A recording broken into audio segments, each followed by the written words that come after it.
Hello guys, तो मैं ले आया हूँ बॉडी बिल्डिंग की बहुत सारी नई अपडेट्स। और आज की फर्स्ट अपडेट है डायरेक्ट लंसफर्ड की, यानी कि हमारे लास्ट ईयर के मिस्टर ओलंपिया चैंपियन की, जो इस वक्त तैयार हो रहे हैं पिट्सबर्ग प्रो की गेस्ट पोजिंग के लिए। यस गाइस, अभी तक डायरेक्ट का फोकस ऑफ सीजन में ग्रो करने पर था, इंप्रूवमेंट्स पर था, बट अब फाइनली इन्होंने थोड़ा सा इस चीज़ को पॉज कर दिया है।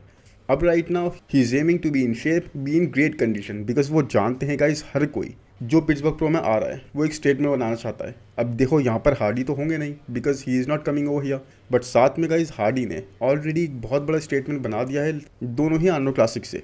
बाकी निक ऑलरेडी आपको पता ही है कितने ज़बरदस्त शेप, ज़बरदस्त कंडीशन में चल रहे हैं। एक वीक बाद ही, यानी पिट्सबर्ग प्रो की गेस्ट पोजिंग के एक वीक बाद ही उनका शो है, तो ऑलरेडी वो तो शेप में होंगे ही। तो इसलिए डायरेक्ट को भी अपना बेस्ट फुट यहाँ पर फॉरवर्ड करना है।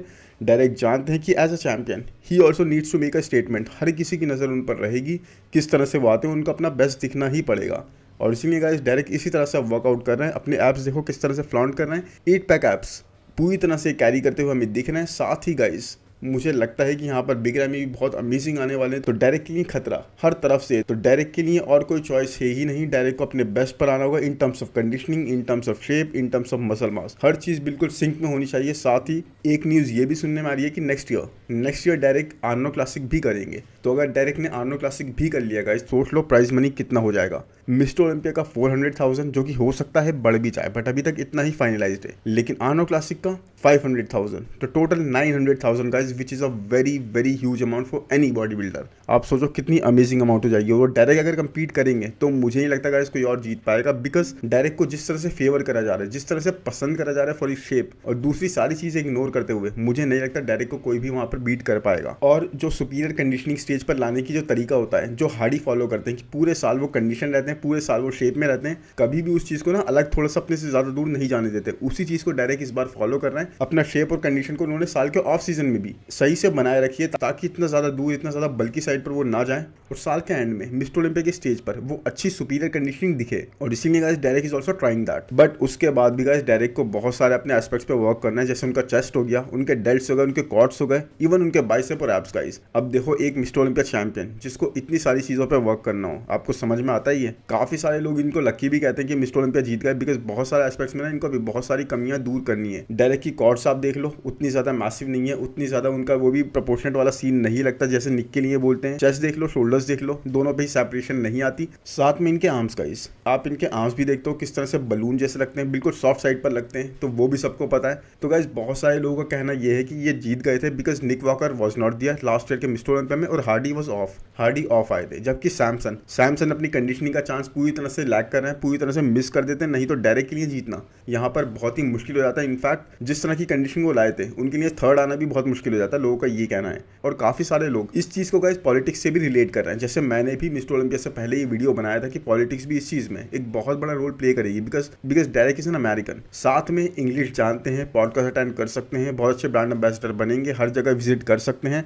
प्रमोट कर सकते हैं स्पोर्ट को। तो वो एक बहुत बड़ी चीज़ जो मैं काफ़ी बार रिवील कर चुका हूँ, वो चीज़ भी इसमें रोल प्ले करी। अब लोगों को ये चीज़ समझ में आ रही है, बिकॉज आप देखोगे डायरेक्ट के वीडियो के नीचे कमेंट्स या फिर इंस्टाग्राम पर ऐसे जितने भी बड़े पेजेस हैं, सब पे कमेंट्स इस तरह के ही आ रहे हैं। और अगर गाइस डायरेक्ट को मैं मानूं कोई बीट कर सकता है तो वो है Keone Pearson, because shape, conditioning, everything man, हर चीज़ में वो डायरेक्ट से 1000 गुना बेटर हैं। लेकिन देखो पिट्सबर्ग प्रो में डायरेक्ट के सामने कियान को नहीं बुलाया गया। अब क्यों नहीं बुलाया गया? लास्ट ईयर इन्होंने शॉन क्लाइडा को तो बुलाया था, right? Last year Shaun Clarida champion थे 212 के, उनको बुलाया गया था। लेकिन कियान पियर्सन को यहाँ पर क्यों नहीं बुलाया गया? उनके लिए वीज़ा को भी कोई इशू नहीं है, यहीं पर हैं वो, तो मैंने बुलाते ना। लेकिन अगर कियान पियर्सन यहाँ पर होते तो वो डायरेक्ट को एक्सपोज कर देते 100%। बिकॉज अभी अगर आप कंपेयर करोगे ना, तो अभी दोनों की कंडीशनिंग में ज़मीन आसमान का फर्क है। कियान इतने बेटर दिख रहे हैं, और प्लस शेप आप देख लो, एवरीथिंग कहीं भी वो डायरेक्ट से कम नहीं है। तो मेरे हिसाब से गाइस ये भी एक तरह से ना एक सोच समझ के करी गई चीज़ है कि कियान पियर्सन को नहीं बुलाया गया, जबकि डायरेक्ट को बुला लिया गया। बिकॉज अगर कियान होते तो डायरेक्ट फीके पड़ जाते फॉर श्योर, बिकॉज कियान इस वक्त एक ऑफ सीजन में भी हैं और अच्छा खासा वेट कैरी कर चुके हैं। मतलब 223-225 पाउंड के आसपास वो चल रहे हैं। तो सोचो 240 या 250 पाउंड के डायरेक्ट और 225 पाउंड के Keone Pearson, who is having better condition, better shape, हर चीज। तो आप सोचो सेपरेशन भी उनकी बहुत जबरदस्त आती है, बिकॉज डायरेक्ट के साथ वो चीज अभी भी विजिबल नहीं होगी, आप देख लेना। तो यही है गाइज, आप समझ जाओ जो चीज मैं बताना चाह रहा हूँ। क्योंकि फ्रंट से गाइज डायरेक्ट का ऑफ सीजन शेप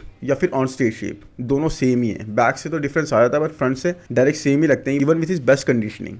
तो ये चीज़ तो एक रहने ही वाली है। बाकी अब बात करते हैं निक वॉकर की गाइस। तो निक वॉकर की अभी लेटेस्ट अपडेट ये है जो इन्होंने कल ही पोस्ट करी है, और देखो कितने इंक्रेडिबल ये लग रहा है। मतलब I think Nick is the only guy जो अपने मिड सेक्शन पर इतना ज़्यादा काम कर रहे हैं, बिकॉज इनको पता है इसको इंप्रूव करना है, और इसी वजह से ये चीज़ इंप्रूव होती जा रही है। हर एक अपडेट में हमें दिख रही है किस तरह से डाइल्ड इन और किस तरह से डाइस्ड इनका मिड सेक्शन लग रहा है इस अपडेट के अंदर। अब देखो निक से रिलेटेड एक बहुत बड़ी ना कंट्रोवर्सी या फिर आप बोल लो एक टॉपिक चल रहा है बॉडी बिल्डिंग इंडस्ट्री में, जिसके बारे में लोग बात कर रहे हैं, जिसमें कोई सपोर्ट में आ रहा है कोई नहीं आ रहा है। अब वो टॉपिक ये है गाइस कि क्या निक को वैक्यूम हिट करनी चाहिए अपने मिड सेक्शन को थोड़ा कवर करने के लिए और थोड़ा टाइनियर साइड पर दिखाने के लिए। तो इस चीज़ के लिए माइलोस जैसे कोच काफ़ी अगेंस्ट आ रहे हैं कि भाई ये चीज़ नहीं करनी चाहिए। इवन निक के कोच ने मैट जॉनसन ने उन्होंने भी एक पोस्ट डाला इस चीज़ को लेके कि डिबेट एंडेड, जहाँ पर ये अपना क्रंच डाउन एज पोस्ट कर रहे हैं। तो काफ़ी लोग इसके अगेंस्ट हैं, काफ़ी लोग इसके साथ हैं। अब इस बारे में अगर हम बात करें तो मुझे लगता है गाइस अगर आपके ऐप्स अच्छे ना हो तब तो वैक्यूम समझ में आती है, लेकिन अगर आपके ऐप्स अच्छे हों उसके बाद आप वैक्यूम हिट कर रहे हो तो वो चीज़ समझ में नहीं आती। बिकॉज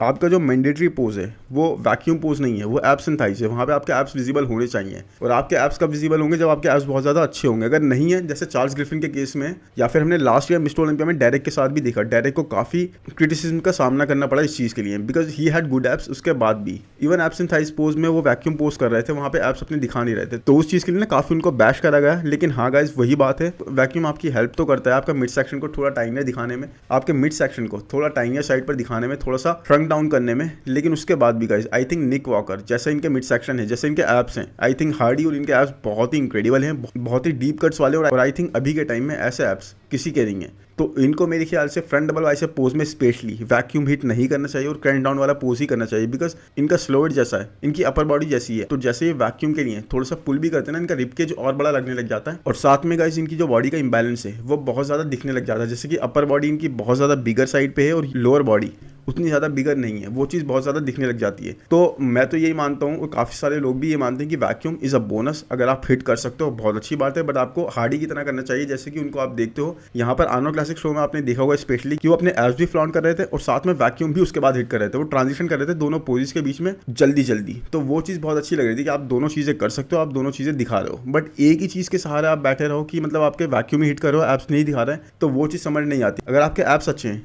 तो आप एप्स दिखाओ, लेकिन अगर आपका मिड सेक्शन अच्छा नहीं है तब तो आप सिर्फ वैक्यूम हिट करो। लेकिन ये सिनेरियो निक वॉकर के साथ फिट नहीं बैठता, बिकॉज उनके एप्स बहुत ही इंक्रेडिबल हैं। तो उनको मेरे ख्याल से अपनी स्ट्रेंथ पर ही खेलना चाहिए, वही दिखाना चाहिए। और इसी चीज़ को माइलोस ने और मैट जॉनसन दोनों ने सपोर्ट करा है। इनफैक्ट ये लोग तो इतना अगेंस्ट चलेगा इस चीज़ के कि वैक्यूम एक मैंडेटरी पोज नहीं है, वैक्यूम तो हिट करनी ही चाहिए, वो वैक्यूम के बिल्कुल ही अगेंस्ट हैं। और स्पेशली अपने ऐप्स को हाइड करने के लिए कि आपके ऐप्स अच्छे नहीं है तो आप उस टाइम पे वैक्यूम हिट कर रहे हो और अपने ऐप्स को हाइड कर रहे हो, इस पोज को इस तरीके से लेके जा रहे हो, तो वो चीज़ समझ नहीं आती, जैसे कि हमने डायरेक्ट के साथ देखा। तो मैन आप बताओ आपकी क्या ओपिनियन है इस बारे में, निक को क्या वैक्यूम हिट करनी चाहिए या फिर ऐप्स के साथ ही उनको स्टिक करना चाहिए जैसे वो क्रंच डाउन करते हैं? मुझे तो क्रंच डाउन वाला बहुत ही इंक्रेडिबल लगता है। अगर आपके ऐसे ऐप्स हों तो मैन व्हाई नॉट। तो इस बारे में गाइस कमेंट्स में ज़रूर बताना आपकी क्या ओपिनियन है। बाकी अब चलते हैं सबसे बड़ी अपडेट पे गाइस, जो आज की सबसे बड़ी न्यूज़ है। यस, टोनी ओबर्टन और रफाइल के बीच में जो इस वक्त वॉर सी हो रखी है ना, एक वो हर एक चैनल उसको कवर कर रहा है, इंस्टाग्राम पर हर जगह पर छाई हुई है, बिल्कुल न्यूज़ में बनी हुई है ये चीज़, और ये चीज़ हो भी इतनी बड़ी गई है। I mean, I said it online, I'll say it again. He wasn't conditioned enough to win any pose. Yeah. You know, that's if you had someone like Steve or Tyler judging, Yes. he's not making a call out with that conditioning. Recently Tonio ने एक podcast attend करा था और वहाँ पर उन्होंने काफ़ी सारे ऐसी चीज़ें बोली जो बहुत सारी चीज़ों को रिवील करती है आर्नोल्ड क्लासिक ब्राज़ील के बारे में। तो वहाँ पर टोनियो ने बोला कि Rafael was not good enough to win. Rafael की कंडीशन अच्छी नहीं थी, कोई भी पोज वो जीत नहीं सकते थे जिस कंडीशन से वो आए थे। और साथ में अगर वहाँ पर टाइलर मेनियन या फिर स्टीव वाइनबर्गर इन दोनों में से कोई होता जजिंग पैनल के अंदर तो एक भी कॉल आउट में वो आ भी नहीं पाते, इतनी ख़राब उनकी कंडीशनिंग थी। अब सोचो।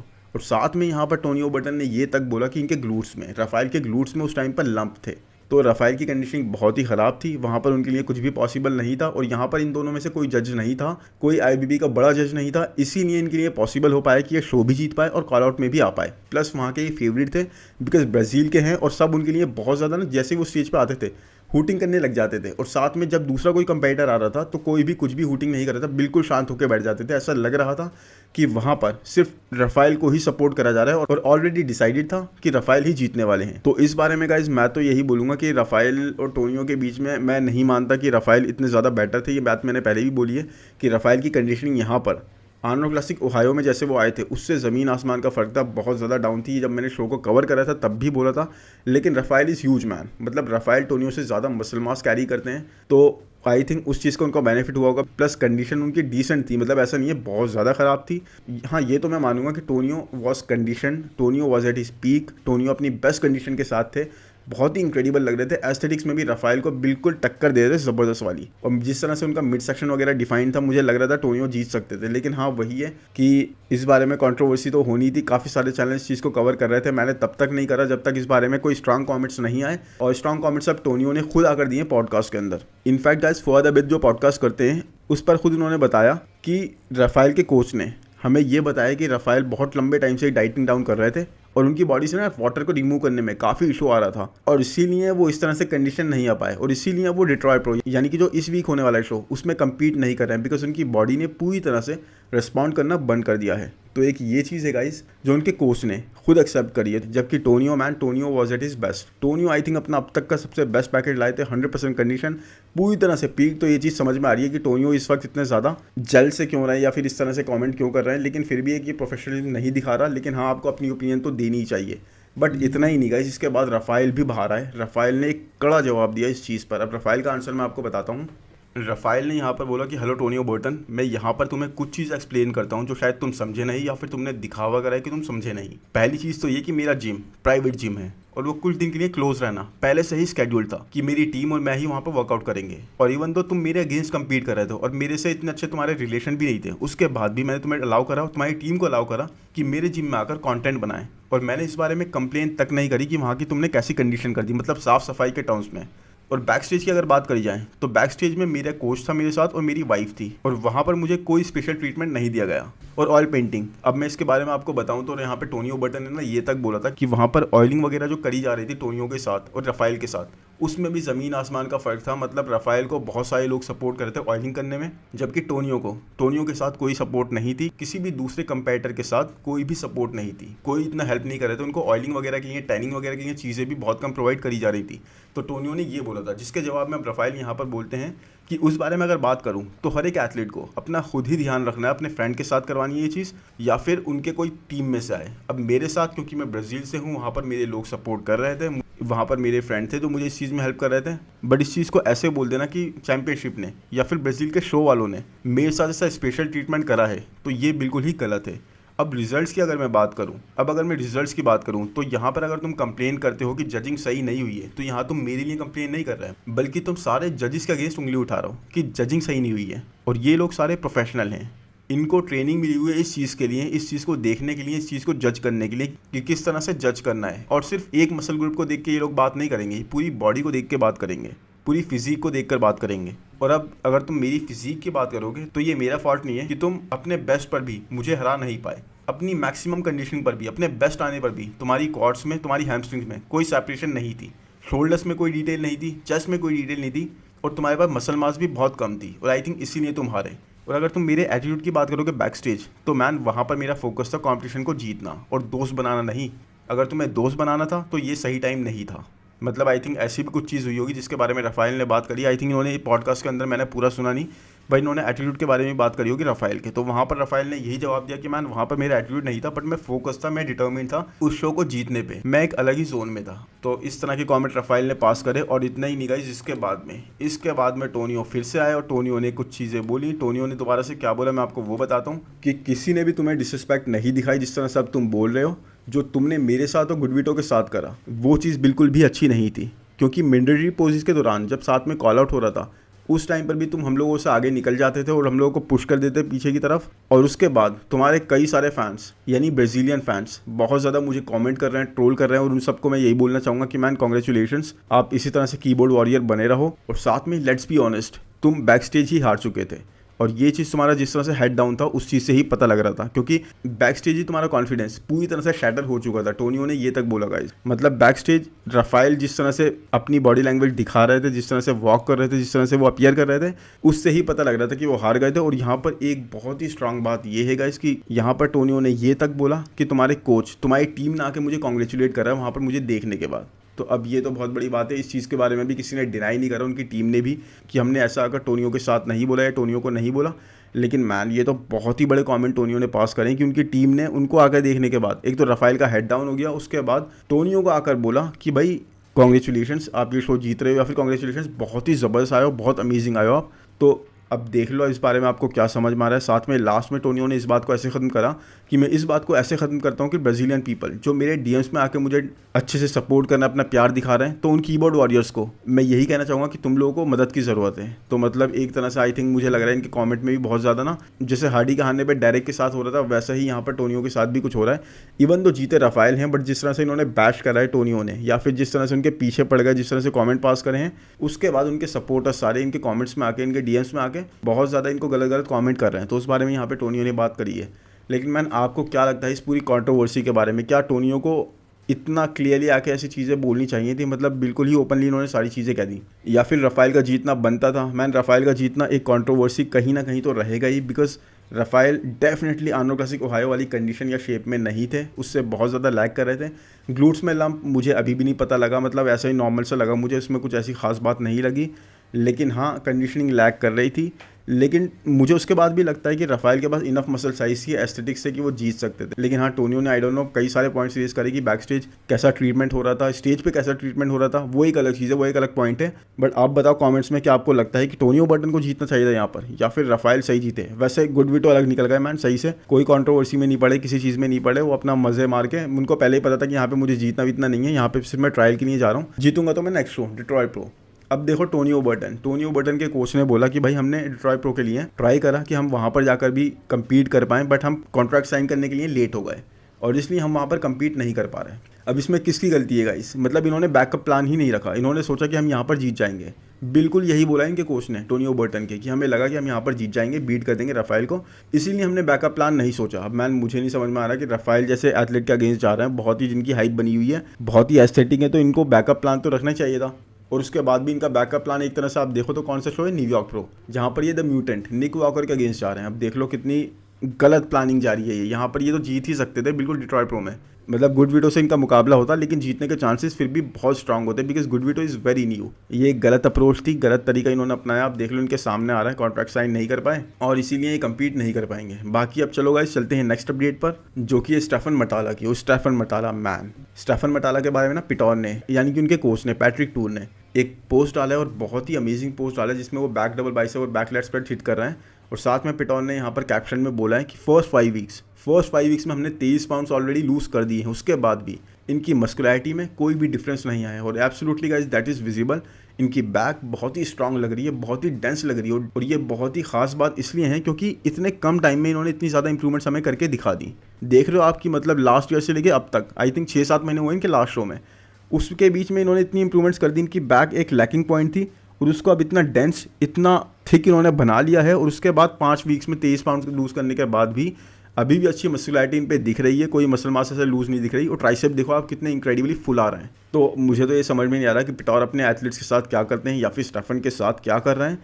लेकिन जो भी कर रहे हैं मैन, इनकी मस्कुलैरिटी, इनकी राउंडनेस, इनकी फुलनेस लास्ट ईयर की कंपैरेटिवली ट्वाइस लग रही है, और ये सेम वेट कैप में आने वाले हैं। अब मुझे तो ये देखना है कि आने वाले वीक्स में क्या करते हैं, बट 5 वीक्स में, अभी जो 5 वीक्स पहले की इनकी अपडेट थी उसके कंपैरेटिवली कोई ऐसा ज़्यादा डिफरेंस, बड़ा डिफरेंस नहीं दिख रहा। बहुत ही इंक्रेडिबल ये लग रहा है, वो मसल मास सारी रिटेन लग रही है, बट कंडीशनिंग और ज़्यादा अच्छी होती जा रही है, शेप और ज़्यादा अच्छा होता जा रहा है। तो मुझे तो बहुत ज़्यादा एक्साइटमेंट है इनको स्टेज पर देखने के लिए। और इसी तरह से अगर ये आ गए तो मैन, इस बार टॉप 10 ये क्रैक कर सकते हैं, और बहुत ही अच्छे लग रहे हैं इस वक्त। और इस वक्त खास तौर पे एक बात और मैं आपको बताना चाहूँगा क्लासिक डिवीजन के बारे में गाइस, एक से एक एथलीट आ रहे हैं। अभी मैंने कुछ को तो कवर ही नहीं करा, because so many updates are coming, मैं उनको कवर ही नहीं कर पाया। अब जल्दी ही मैं उनको कवर करूँगा, मैं बिल्कुल आपको दिखाऊंगा। क्लासिक डिवीजन मैन सबसे पैक्ड और सबसे ज़्यादा हाइप्ड अप डिवीजन होता जा रहा है, और यहाँ पर टॉप 10 क्रैक करना भी एक बहुत ही बड़ी बात हो रही है सबके लिए। तो आई होप गाइज ये वीडियो आपको पसंद आया होगा। पसंद आया है तो प्लीज़ लाइक कर दो, चैनल को सब्सक्राइब कर दो, कमेंट्स में बताओ आपको अपडेट्स के बारे में क्या लगा। आज की अपडेट्स तो सारी बहुत ही ना ज़बरदस्त वाली थी, बिकॉज निक वॉकर के साथ जो एक पूरा इशू चल रहा है, लोग बोल रहे हैं कि वैक्यूम हिट करनी चाहिए, एप्स हिट करनी चाहिए, जो भी है। और साथ में टोनी और राफेल मैन, ये तो बहुत ही बड़ा खींचने वाला है, क्योंकि दोनों की तरफ से पूरी तरह से शॉट्स फायर हो रहे हैं, दोनों ही बिल्कुल कम नहीं हो रहा है, दोनों ही बिल्कुल बैक डाउन करने को रेडी नहीं है। टोनियो को ऐसा बोलना नहीं चाहिए था पहले तो, जो भी था, उसके बाद इतना ओपनली उन्होंने बात करी। और राफेल को as a champion I think इस तरह से रिवर्ट नहीं करना चाहिए था। राफेल ने भी रिवर्ट करा, फिर टोनियो ने दोबारा से उस पर रिवर्ट करा, तो ये एक बहुत बड़ी चीज़ चल रही है। अब देखो निक वॉकर के साथ भी क्या होता है, क्योंकि मैन बैकअप प्लान तो बहुत ही ख़राब है इनका जो अब तक का है। डिट्रॉयट प्रो आई थिंक एक बैकअप प्लान होना चाहिए था, लेकिन अब क्या ही कर सकते हैं। आई थिंक गुड विटो के लिए बिल्कुल वो डेस्टिन्ड है वहाँ पर जीतने के लिए, या फिर मार्टिन फिट्जवाटर, लेट्स सी, अब उसको भी कवर करते हैं, 1-2 दिन में शो होने वाला है। चैनल को सब्सक्राइब कर दो जल्दी से और नोटिफिकेशन बेल को दबा दो। Thank you, bye bye.